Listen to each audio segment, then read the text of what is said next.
Season మారుతూ ఉంటే skin allergies రావడం అయితే కామన్గానే వింటూ ఉంటాము. కానీ మేముండే ఏరియాలో ఎవ్రీ 1 మంత్‌కి 2 మంత్స్‌కి ఒకసారి వాటర్ చేంజ్ అవుతూ ఉంటుంది. దానివల్ల స్కిన్ ఎలర్జీస్ అయితే అప్పుడప్పుడు మేము ఫేస్ చేస్తూ ఉన్నాము.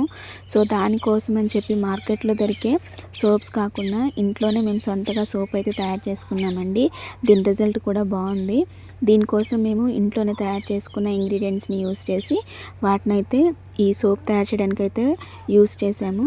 అయితే దీనికోసం ముందుగా మేము సోప్ బేస్ని అయితే ఆర్డర్ చేసామండి. ఇది గోట్ మిల్క్ సోప్ బేస్ అనమాట. సో దీన్ని తీసుకొని చిన్న చిన్న క్యూబ్స్ లాగా కట్ చేసుకొని పక్కన పెట్టేసుకోవాలి. ఆ తర్వాత స్టవ్ వెలిగించేసి ఒక కళాయి పెట్టేసి అందులో కొంచెం వాటర్ వేసేసి అవి బాయిల్ అయ్యే వరకు ఉంచాలి. దీనికోసం మేము వాడినవి ఇంట్లోనే తయారు చేసిన రోజ్ పెటల్స్ పౌడర్ అనమాట ఇది. ఆ తర్వాత వేపాకు పౌడరు.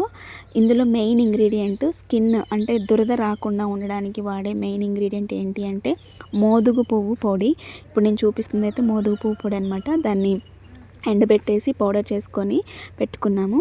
తర్వాత మనం ముందుగా వాటర్ని అయితే హీట్ చేసుకున్నాం కదా, అవి బాయిల్ అవుతున్నప్పుడు దాంట్లో ఒక గిన్నె పెట్టేసుకొని అందులో మనం ముందుగా కట్ చేసి పెట్టుకున్న సోప్ బేస్ని అయితే ఆ క్యూబ్స్ని అయితే వేసేసి అవి మొత్తం కరిగిపోయేంత వరకు ఇలా స్పూన్తో అయితే తిప్పుతూ ఉండాలి.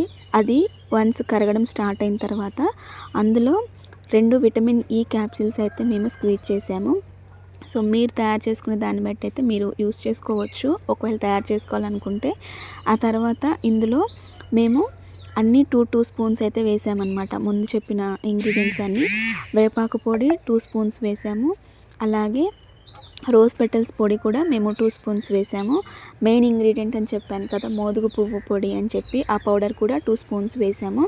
ఇది మేము మోదుగు పువ్వు అనేది మేము ఉండే ఏరియాలో ఎక్కువగా దొరుకుతుందండి.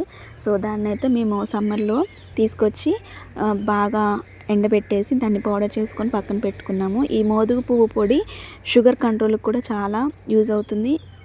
ముఖ్యంగా వేడిని తగ్గించడానికి అయితే చాలా బాగా యూజ్ అవుతుందన్నమాట. సో ఆ పౌడర్స్ అన్నీ కలిపేసిన తర్వాత దాన్ని ఇట్లా సిలికాన్ బేసెస్ ఉంటాయి కదా సోప్ బేసెస్, వాటిలో వేసేసుకొని మిశ్రమం అంతా బాగా ఆరిపోయేంత వరకు పక్కన పెట్టాలి. దాన్ని కదిలించకూడదండి. సో దీన్ని మనం ఒక 10-15 నిమిషాల పాటు పక్కన పెట్టేస్తే ఇలా మనకు సోప్స్ అయితే తయారవుతాయి. సో నెక్స్ట్ వీడియోలో అయితే మేము ఇంట్లో తయారు చేసిన ఇంకొక సోప్ అయితే చూపిస్తాము. Thank you for watching.